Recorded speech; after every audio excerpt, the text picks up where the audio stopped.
Շնորհակալ եմ, այո, մեկ ամիսը շատ արագ անցավ, մի բան էլ ավել, երբ այս նույն տեղում, որտեղ որ հիմա գտնվում են ձեր տեսախցիկները, քննիչներն էին աշխատում հերթով, որոշում էին, թե ինչն են թողնում, ինչն են տանում, իհարկե հիմնականում տանում են, այլ ոչ թե թողնում են, եւ ինքնին մի երկու գործը արդեն այն գործերից է, որը հանրությանը շատ հայտնի է եւ ինչպես եւ ինքնին մի առաջին գործը, այնպես էլ սա այն ցավոք սրտի սակավաթիվ գործերից է, որ նաեւ ստացել է միջազգային արձագանք։ Առաջին իսկ րոպեներից, եթե դուք հիշում եք, ես իմ գործընկերը շատ ակտիվ աշխատել ենք հանրության հետ, օգտագործելով տեխնիկական հնարավորությունները լայվերով, հարցազրույցներով եւ այլն, եւ կարմիր թելով մի բան էր անցնում, որ առաջին գործում դուք տեսաք, որ ուղղակի մեդիա գործունեություն իրականացնող անձանց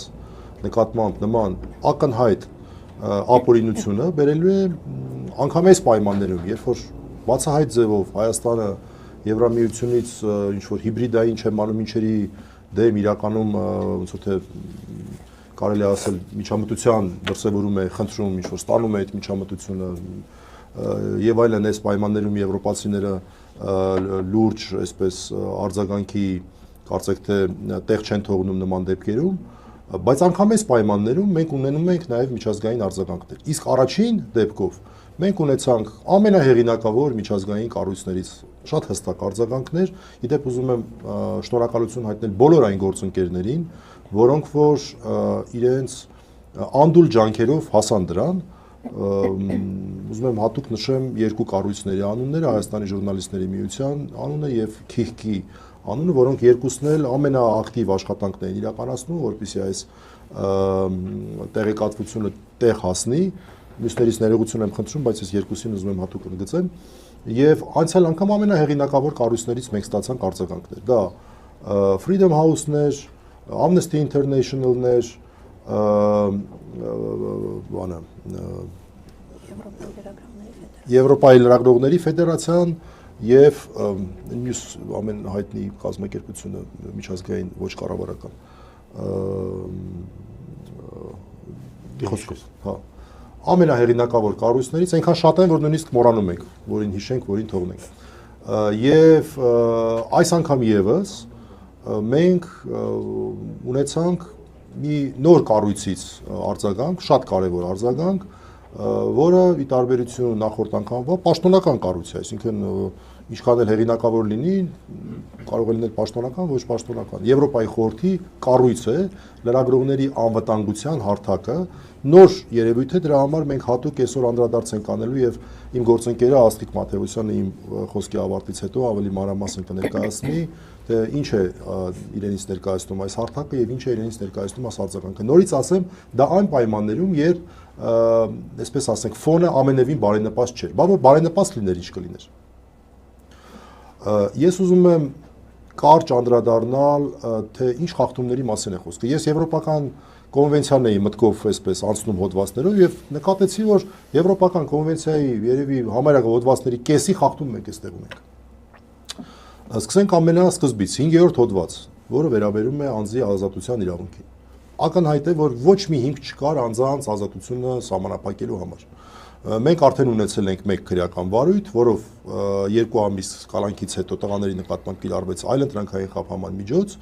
մասնավորապես վարչական հսկողություն, եւ տղաները ամբողջությամբ պահպանել են դրա բոլոր պայմանները։ Հիշում եք, դա նաեւ արժեցավ նրանց երկար ժամանակ եթեր դուրս չգալը, բայց նրանք որևէ խախտում թույլ չեն տվել։ Հետևաբար, եթե արդեն մենք ունենք փորձ, որ այս խափանման միջոցը արդյունավետ է, ինչի պետք է ամենածայրահեղ խափանման միջոցը կիրառվեր։ Օրինակ, քաղաքի կենտրոնում մի քանի մարդ հարձակվում են, ըստ հավանաբար քրեական վարույթի նյութերի պետք է որ խուլիգանական նաև գործողություններ լինեն, հակառակ դեպքում խուլիգանության մեղադրանք չէր լինի, կոնկրետ Միրան Հակոբյանի դեպքն եմ օրինակ բերում, եւ դատարանը մերժում է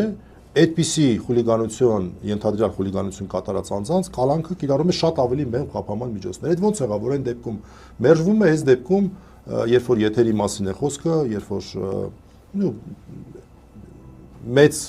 շատ մեղմ եմ արտահայտվում, մեծ կասկած կա առհասարակ եթերով խուլիգանություն լինում է թե չի լինում, մարդկանց նկատմամբ կիրառվում է ամենախիստ խափանման միջոցը այն էլ լրջագույն սահմանափակումներով, շփման սահմանափակումներով։ Եվ այսպես 5-րդ հոդված։ 6-րդ հոդվածից մի փոքր ընդամենը էպիզոդ հիշեցնեմ, երբ որ ես օրինակ հասա Նարեկենց տանը իրականացվող խոզարկությանը, ինձ ներս չթողեցին։ Ճիշտ է, սա ամենամեծ խախտումը չէ այս գործով, բայց այնուհանդերձ 6-րդ հոդվածի, այսինքն արդար դատաքննության իրավունքի, մասնավորապես պաշտպանի ներգրավման, պաշտպանի կողմից իր իրավաբանական գործառույթը իրականացնելու իրավունքի որոշակի խախտում է։ 7-րդ հոդված։ 7-րդ հոդվածը հաճախ չի, որ մենք վկայակոչում ենք, բայց դա շատ կարևոր է։ Հին սկզբունք կա, չկա հանցանք առանց օրենքի։ Nullum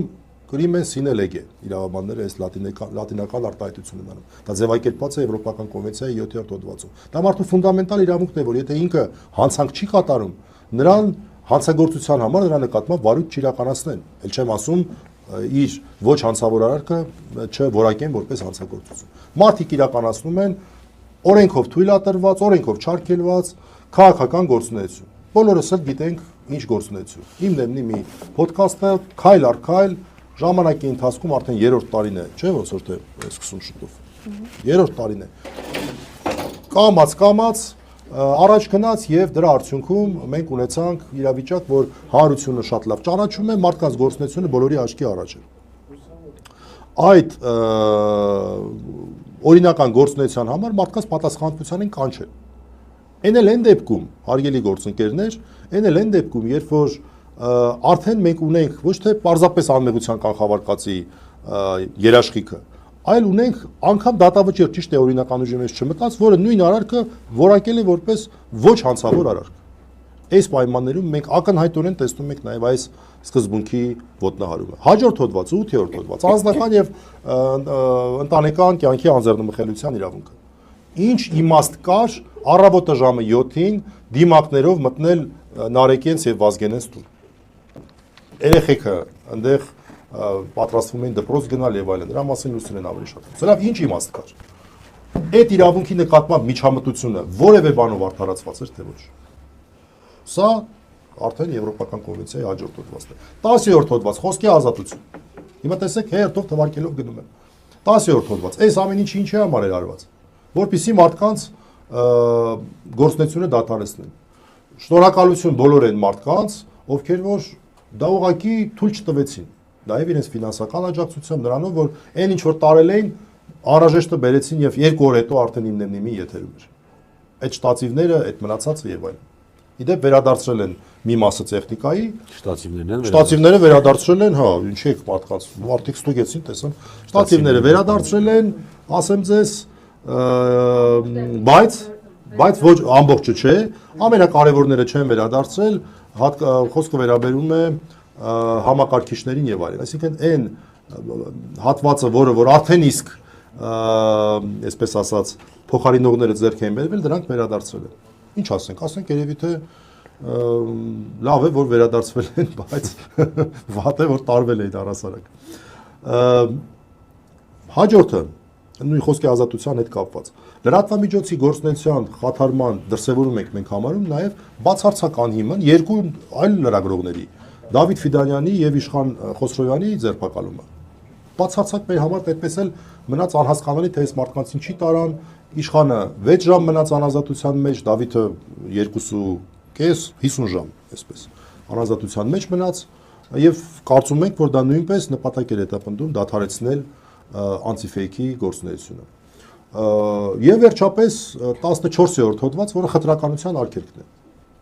Խտրականության այս ամեն ինչը կատարվում է խտրական ձևով։ Մենք չենք տեսել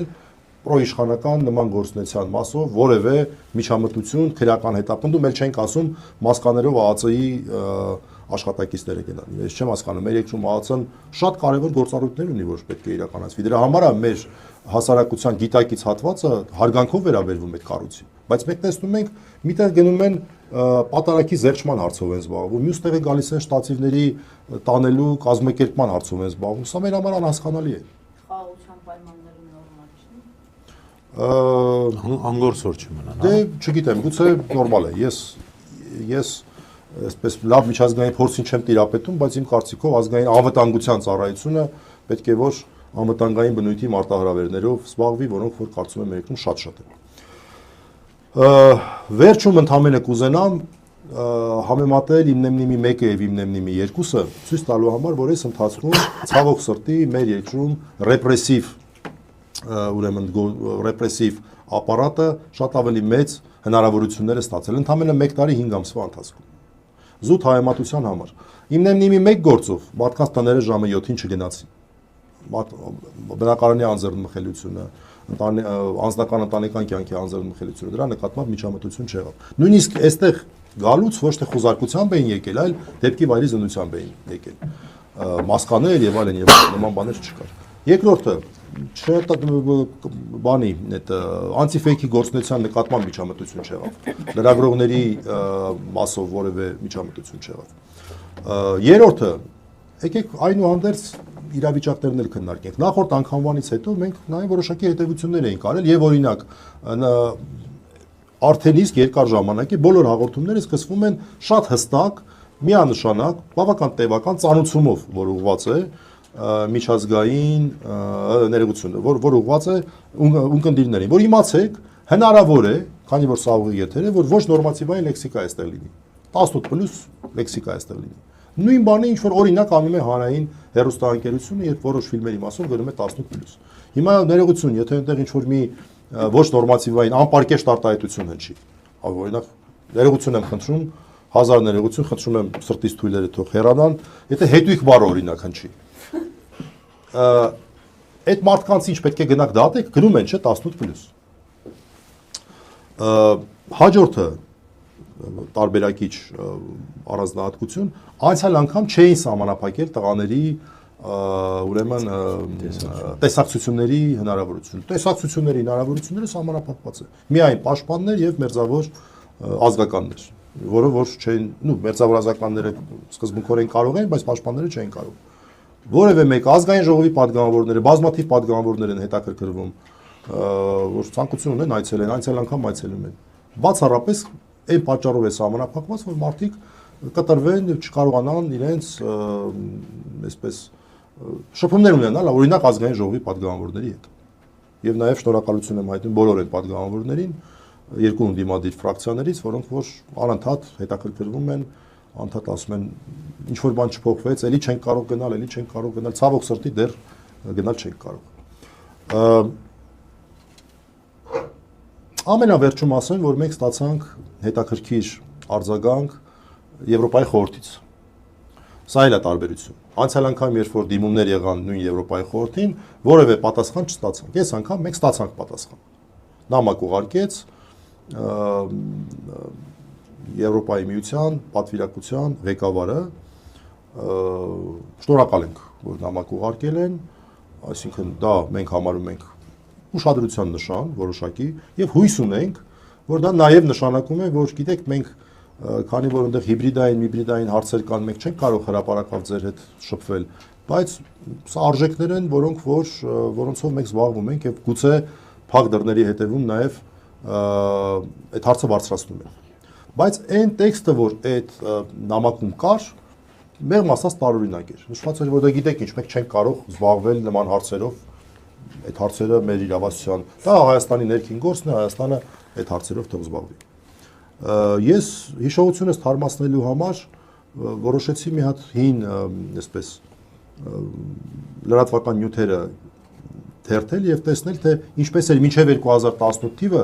քաղաքական հայտարարություններ անեն, հանդիպումները չեմ ասում, որ անընդհատ այսպես